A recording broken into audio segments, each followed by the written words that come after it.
शंजी को जीजाव के mom dad कहते हैं कि हम तुम्हारे प्यार को पाने में मदद करेंगे, पर बदले में तुम्हें कंपनी को संभालना होगा। वो लोग उसे एक कॉन्ट्रैक्ट दे देते हैं। बाद में शंजी ये सारी बातें जीजाव को बता रही थी। जीजाव उसे कहता है कि ये तो अच्छी डील है। थोड़ी देर के बाद शंजी अपने घर पर आती है। वो अपने डैड से कहती है कि मैं आपका सन इन लॉ हूँ। युतांग कहता है कि ये कब हुआ। वीरेन और चुआन उसे मारने के लिए चाहते हैं तो शंजी कहती है कि मैं ठीक हूँ, पर दूसरे ही पल में वो बेहोश हो जाती है। ये लोग उसे हॉस्पिटल लेकर आते हैं। वो कहती है कि तांग तांग, अभी मैंने जो कहा प्लीज उसे दिल पर मत लेना, और मैं चाहती हूँ कि तुम दोनों हमेशा हमेशा के लिए साथ रहो। डॉक्टर कहते हैं कि तुम लोग यहाँ से कब जाने वाले हो, दूसरे लोग लाइन में खड़े हैं। अगले सीन में जीजव कहता है कि तुम तो स्टडी के लिए ओवरसीज जाने वाले थे ना। तो युतांग कहता है कि अब मैं नहीं जा रहा।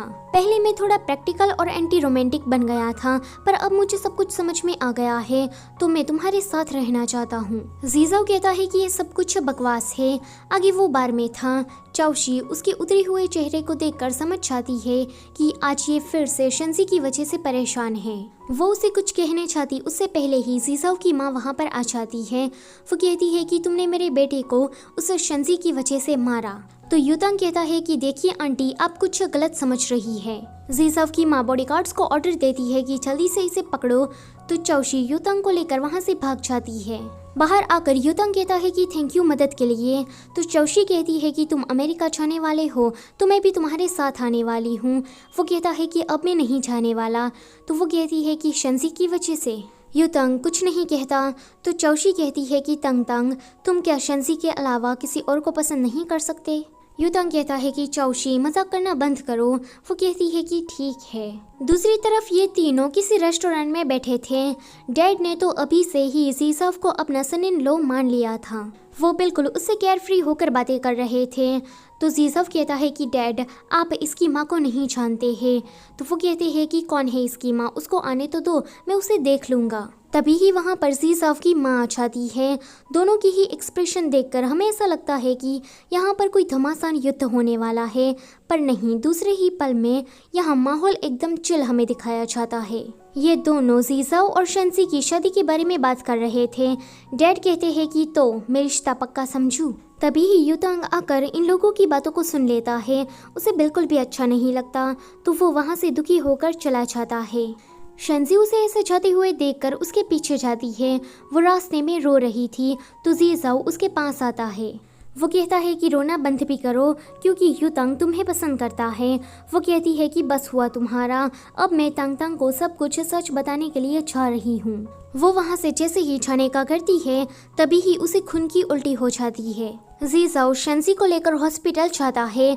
डॉक्टर उसे कहते हैं कि इसके सारे इंटरनल ऑर्गन डैमेज है और ये एक ही वीक के अंदर मर जाएगा। और ऐसा केस मैंने अपनी पूरी जिंदगी में पहली बार देखा है। ये दोनों ही समझ जाते हैं कि इनकी बॉडी स्वैप हुई है, इसलिए साइड इफेक्ट के तौर पर इनके साथ ये सब कुछ हो रहा है। युतांग ने बार में आना बंद कर दिया था। तो चाओशी का उसे कॉल आता है।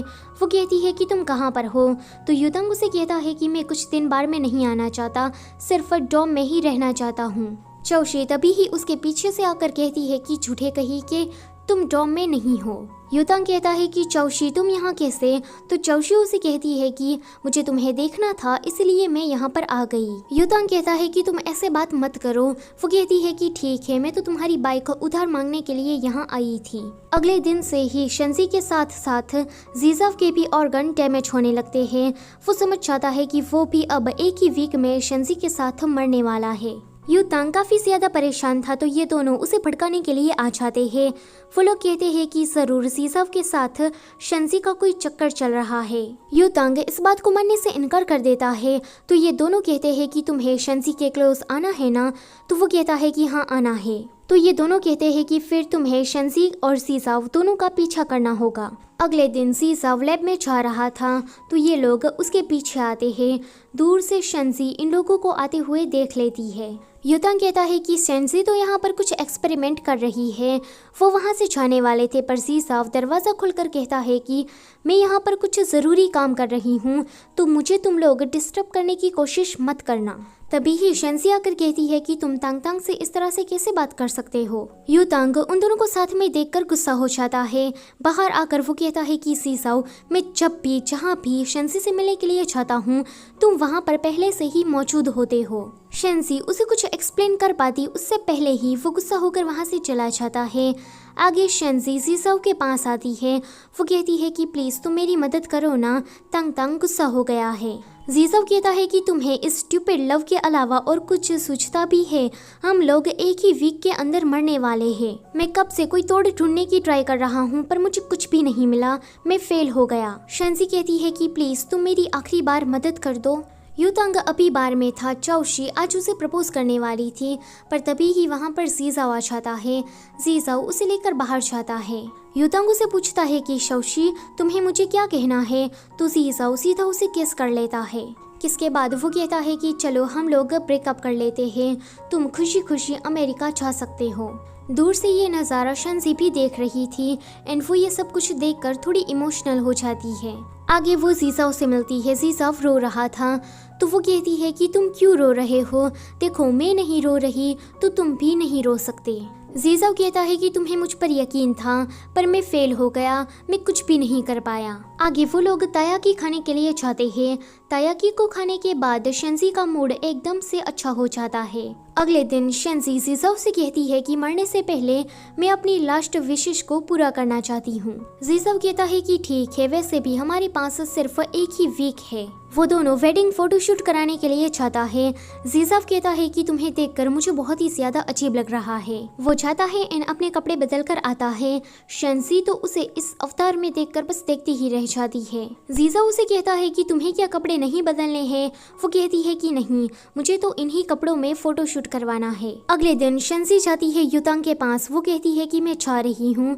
यू तांग को लगता है कि ये शायद स्कूल ट्रांसफर की बात कर रहा है। शेंजी उसे कहती है कि मैं यहाँ से जा रही हूँ, प्लीज तुम मुझे भूलना मत, मैं भी तुम्हें नहीं भूलूंगा क्योंकि ये हमारा एक बिग फारवेल होगा। यू तांग कहता है कि ठीक है। वो जाने लगता है पर एक बार वो पीछे मुड़कर जब देखता है तो उसे एक पल के लिए जीसाओ के अंदर शेंजी नजर आती है। आगे शेंजी अपने डेट के लिए एक अच्छा सा लंच प्रिपेयर करती है। खाना खाने के बाद वो दोनों जा रहे थे। शेंजी काफ़ी ज़्यादा थक गई थी, जीसाओ भी थक गया था। दूसरी तरफ यू तांग शेंजी ने जो उसे लास्ट लेटर दिया था उसे खोलकर पढ़ रहा था। वो सोचता है कि शेंजी और जीसाओ दोनों की ही हैंड राइटिंग सेम क्यों है। यहाँ जीसाओ कहता है कि हम जल्दी ही मरने वाले हैं, मरने से पहले मैं तुम्हें कहना चाहता हूँ कि मैं तुमसे प्यार करता हूँ। शेंजी उसे कहती है कि तुम मुझे दिलासा देना बंद करो, तो वो कहता है कि नहीं, मैं सीरियस हूँ, मैंने तुम्हें अपनी फीलिंग्स को बता दिया है, अब मुझे तुम्हारा जवाब सुनना है। शेंजी कहती है कि मुझे नहीं पता। जीसाओ कहता है कि मैं बहुत ही ज्यादा खुश हूँ कि हमारी बॉडी स्वैप हुई। अगर अभी मैं तुम्हारे साथ मरता हूँ तो मुझे इस बात का कोई रिग्रेट नहीं रहेगा। तभी ही वो देखता है कि शेंजी के नाक से खून निकल रहा है एंड वो बेहोश होती जा रही है। तो ये देखकर वो कहता है कि तुम सोना मत, मैं तुम्हें जल्दी ही हॉस्पिटल लेकर जाता हूँ। यहाँ यू तांग को सारी पुरानी बातें याद आ रही थी एंड उसे पता लग जाता है कि जीसाओ और शेंजी दोनों का ही बॉडी स्वैप हुआ है। यहाँ शेंजी कहती है कि जीसाओ ट्राई मत करो, मुझे पता है कि इसका कोई फायदा नहीं होगा। पर जीसाओ रुक नहीं रहा था एंड आगे आगे जा रहा था। एक टाइम पर आकर वो बेहोश हो जाता है। उन दोनों के ही बेहोश होने के बाद फिर से वो चमकती हुई रोशनी इनके ऊपर आकर गिरती है। सो गाइस, आज के एपिसोड के लिए बस इतना ही। अगर वीडियो अच्छी लगी है तो उसे लाइक करो और चैनल पर पहली बार आए हो तो उसे सब्सक्राइब करते जाओ। Thank you for watching.